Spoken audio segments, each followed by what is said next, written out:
bagi kita semua. Nah, untuk kali ini berjumpa lagi dengan Ibu ya, materi pendidikan agama Kristen, yaitu hidup bersama dengan orang yang berbeda iman. Nah, bagaimana sih materi ini? Kita bisa melihatnya langsung melalui sama dengan orang yang berbeda iman. Kita bisa buka lihat bahan Alkitab kita, Mazmur 133, kita bisa membacanya. Dan di situ ada beberapa 3 poin yang akan kita bahas, yaitu mengenai pandangan mengenai hubungan antar pemeluk agama. Nah, yang kedua, beberapa sikap berkaitan dengan hubungan antar agama. Dan yang ketiga, membangun kebersamaan dalam perbedaan. Pertama, pandangan mengenai hubungan antar pemeluk agama atau hubungan dengan sesama kita yang berbeda keyakinan memang tidak mudah, sebab setiap agama cenderung mengajarkan bahwa agama itulah yang terbaik dan yang paling benar, ya. Di situ setiap agama pasti mengatakan bahwa kita lah yang paling benar, ya. Nah, dalam agama Kristen ada beberapa Injil, yaitu Injil Yohanes 14 ayat 6. Yesus berkata, "Akulah jalan dan kebenaran dan hidup.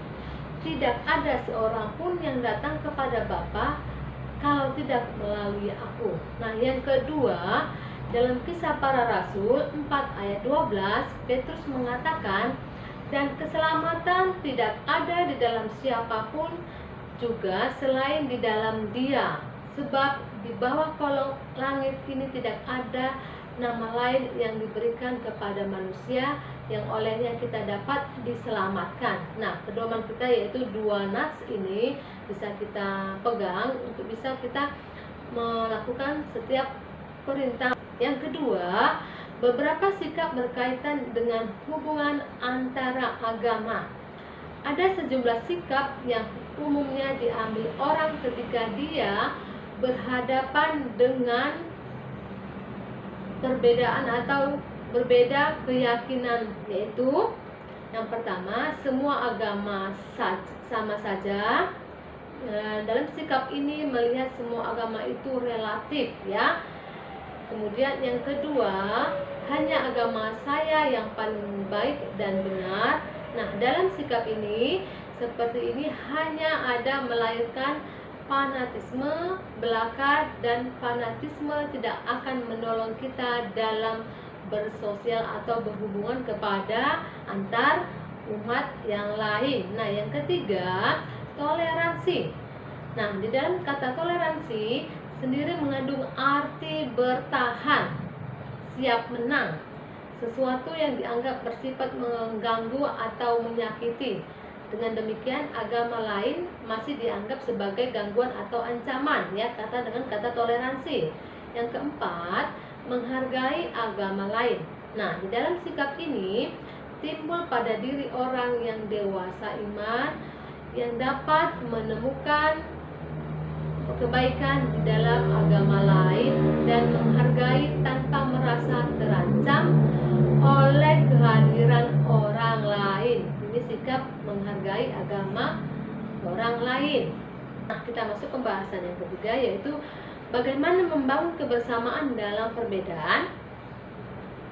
Cara membangun sikap menghargai agama lain dan pemeluk-pemeluknya, yaitu sikap ini hanya muncul dari orang-orang yang sudah matang dalam penghayatan keagamaan dan imannya. Hal ini terjadi dari proses belajar yang terus-menerus, ya. Orang yang hanya melewati hidupnya hanya di lingkungan orang-orang yang seagamanya dengan dirinya kemungkinan akan sulit menerima kehadiran orang beragama lain, ya. Kalau kita hidup di komunitas kita saja, kita kan akan sulit terbuka dengan agama. Nah, oleh karena itu, belajarlah tentang kehidupan orang lain atau orang yang berbeda agamanya dengan kamu, ya. Karena hidup bersama dan berbagi dengan orang lain telah lama menjalin hubungan seperti hidup bangsa Indonesia, ya.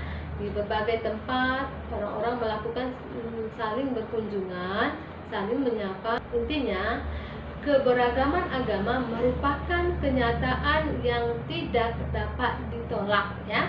Keberagaman agama jangan dijadikan alasan untuk menjauhkan seseorang dari pergaulan sosial maupun dalam memperoleh pemenuhan hak-haknya sebagai manusia dan warga negara Indonesia. Nah, hukum kasih yang diajarkan Tuhan Yesus merupakan acuan utama bagi remaja Kristen untuk membuka diri terhadap mereka yang berbeda agama. Nah, mungkin ini saja yang Ibu sampaikan pada hari ini. Sekian dan terima kasih. Shalom.